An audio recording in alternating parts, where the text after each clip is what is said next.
নবদ্বীপ ধামে একটা মন্দিরে নাম সংকীর্তন হচ্ছে।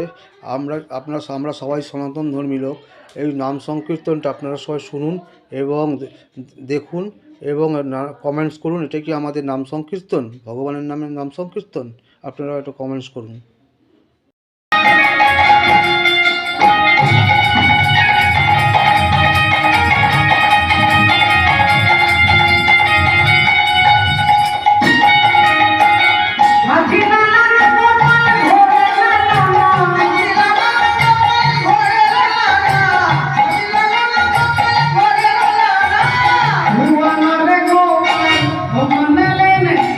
Oh,